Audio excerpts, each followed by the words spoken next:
വാർത്തയിലേക്ക്. വിദ്യാർത്ഥിനിയെ അധിക്ഷേപിച്ചു എന്ന പരാതിയിൽ കാസർഗോഡ് ഗവൺമെന്റ് കോളേജ് മുൻ പ്രിൻസിപ്പൽ എം രമയ്ക്കെതിരെ കോളേജ് വിദ്യാഭ്യാസ ഡയറക്ടറുടെ റിപ്പോർട്ട്.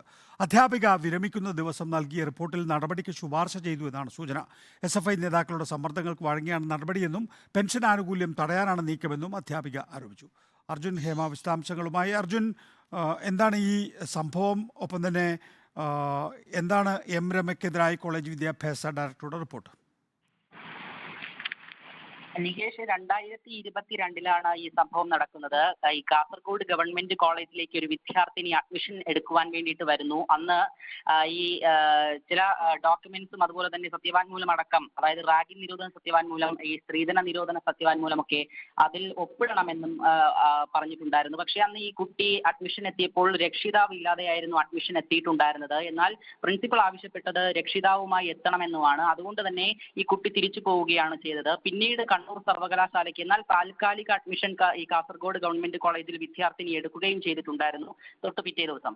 എന്നാൽ പിന്നീട് ഈ കുട്ടി കണ്ണൂർ സർവകലാശാല രജിസ്ട്രാർക്ക് ഒരു പരാതി നൽകുകയാണ് ചെയ്തത്. അതിൽ പറയുന്നത് തനിക്ക് അഡ്മിഷൻ നിഷേധിച്ചുവെന്നും വിദ്യാർത്ഥിക്കെതിരെ അപകീർത്തിതമായ പരാമർശം നടത്തി പ്രിൻസിപ്പാൾ എന്നുമാണ് പരാതി ലഭിച്ചിട്ടുണ്ടായിരുന്നത്. ഈ പരാതിയിന്മേലാണ് ഇപ്പോൾ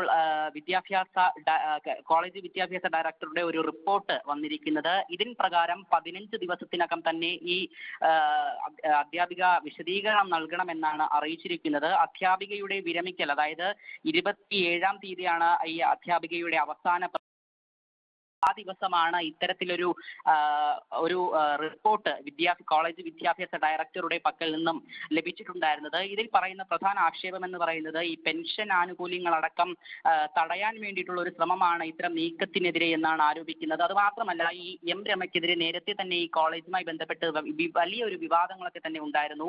SFI കോളേജിനുള്ളിൽ ഈ ലഹരി ഉപയോഗിക്കുന്നു എന്നുള്ള ഒരു ആരോപണമാണ് അധ്യാപികയുടെ ഭാഗത്തു നിന്നും ഉണ്ടായിരുന്നത്. അത് കോടതിയിൽ എത്തുകയും എന്നാൽ ആ കേസ് തള്ളിപ്പോവുകയും ചെയ്യുന്ന സാഹചര്യമാണ് ഉണ്ടായിട്ടുണ്ടായിരുന്നത്. അതിന് പിന്നാലെയാണ് ഇപ്പോൾ 2022 ഒരു കേസിന് ആസ്പദമായ സംഭവത്തിൽ ഇപ്പോൾ കോളേജ് രജിസ്ട്രാറുടെ ഒരു റിപ്പോർട്ട് വന്നിരിക്കുന്നത്. ഇത് പ്രകാരം എം രമ 15 ദിവസത്തിനകം ഈ സംഭവവുമായി ബന്ധപ്പെട്ടുകൊണ്ട് വിദ്യാർത്ഥിയുടെ പരാതിയിൽ വിശദീകരണം നൽകണമെന്നാണ് റിപ്പോർട്ട്. അർജുൻ ഹേമയാണ് വിശദാംശങ്ങൾ നൽകിയത്.